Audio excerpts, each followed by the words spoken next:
Bonjour à tous, bienvenue à la 89e journée scientifique de la FEF à Biarritz. Je suis Sabrina Sidali, je fais partie du réseau jeune de la FEF et j'ai le plaisir d'interviewer Sandrine Barge concernant son travail en rapport avec le dépistage du carcinome hépatocellulaire pour le dépistage des patients VHB chroniques sans fibrose avancée. Donc bienvenue Sandrine, peux-tu nous faire un rappel de ce travail et des principaux résultats ? Oui, merci Sabrina. Donc, en fait, il s'agissait d'une enquête ANGH pour laquelle un envoi d'un questionnaire a été envoyé à tous les membres ANGH sur le sujet justement du dépistage du carcinome hépatocellulaire chez les patients porteurs chroniques du virus de l'hépatite B. L'idée était de dire que jusqu'il y a peu de temps, en fait, les praticiens avaient les recommandations américaines, européennes, de nombreux facteurs de risque pour décider ou pas de ce dépistage et que probablement ça a entraîné une hétérogénéité des pratiques professionnelles, d'où cette enquête qui a été menée. Il y a eu 66 praticiens qui ont répondu à cette enquête. Les résultats principaux étaient que la majorité des praticiens étaient d'accord pour prendre en compte 4 facteurs de risque principaux qui étaient le degré de fibrose, l'antécédent familial de CHC, la consommation excessive d'alcool et le syndrome métabolique.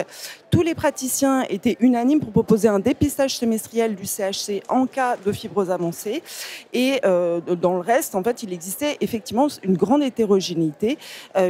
Par exemple, il y avait un tiers des praticiens qui proposaient un dépistage seulement semestriel en cas d'antécédent familial de carcinome hépatocellulaire. Et puis, un quart des praticiens n'utilisaient le score PHB que le patient reçoive ou non un traitement antiviral. Merci beaucoup. On peut penser probablement que cette hétérogénéité des pratiques était liée à l'absence de recommandations françaises, notamment pour ces patients VHB chroniques sans fibrose avancée. Quel était le délai par rapport aux recommandations finalement qui sont sorties peut-être en même temps que la réponse au questionnaire des praticiens que vous avez interrogés ? Alors effectivement, en fait, ce travail en fait a été construit avant les recommandations AFEF qui datent de juillet 2020.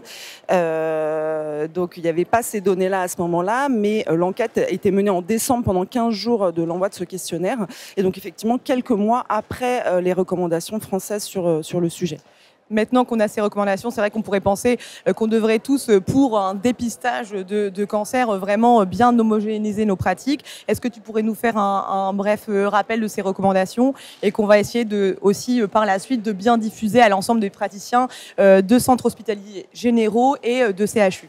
Oui, alors déjà, j'insiste juste sur le fait qu'un dépistage doit être utile si tout le monde fait la même chose. Donc ça, c'est un point important et que, enfin, on a des recommandations qui vont permettre de pouvoir faire tous la même chose. Ces recommandations disent que, bien sûr, il faut faire un dépistage. Alors, qui dit dépistage, dit échographie et alpha-fétoprotéines de manière semestrielle en cas de fibrose avancée ou d'antécédent familial de CHC.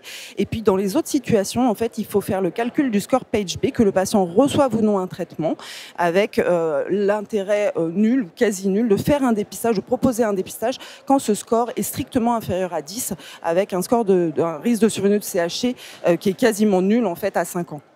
Merci beaucoup Sandrine pour la réponse aux questions et bravo pour ce travail. Et du coup, on vous invite tous à aller voir les recommandations de la FEF datant de l'an dernier pour retrouver vraiment les recommandations de dépistage pour ces patients. Merci à toi.